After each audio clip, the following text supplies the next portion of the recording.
अगर आप चाहते हैं शिवांगी फिल्म्स का वीडियो सबसे पहले आप तक पहुंचे, तो लाल बटन दबाकर हमारे चैनल को सब्सक्राइब करें और बेल आइकन दबाना न भूलें।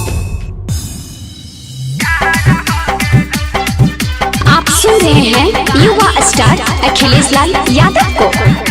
Shivangi recording studio Rajgir. की बताई रे भैया अपन दिल हवा के बात कल हेटे कहटर रोका के छौड़ी देला कौरे हाथ। की बताई रे भैया अपन दिल हवा के बात कल हेटे कहटर रोका के छौड़ी देला कौरे हाथ। कैसे कहियो कि हमर नैना चाह रह गेलौ, कैसे कहियो कि हमर नैना चाह रह गेलौ, तो हमरा भाटे पर के छौड़ी से प्यार हो गेलौ।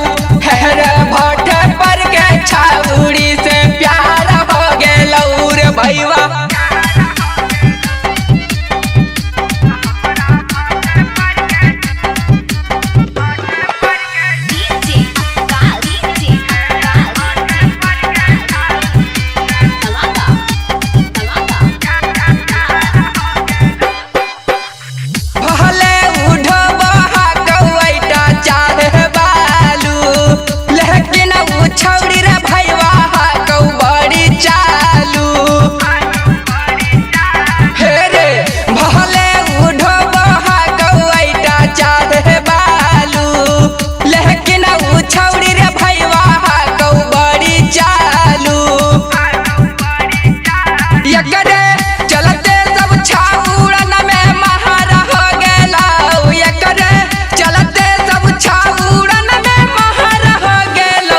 हमरा भाटे पर के छौड़ी से प्यार हो गेलौ।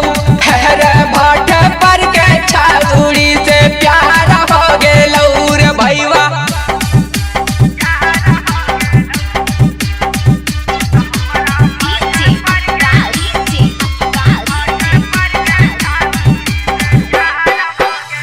पेन्ही के सोहटा छौड़ी हंस के बहलैला कौ प्यार करेला हमरा उहे ता सिखैला कौ। सुन ले पेन्ही के सोहटा छौड़ी हंस के बहलैला कौ प्यार करेला हमरा उहे ता सिखैला कौ। राइटर हमन अखिलेश भी तैयार हो गेलौ, राइटर हमन अखिलेश भी तैयार हो गेलौ, तो हमरा भाटे पर के छौड़ी से प्यार हो गेलौ। हेरे भाटे पर के छौड़ी से प्यार हो गेलौ रे भैया। Shivangi recording studio Rajgir.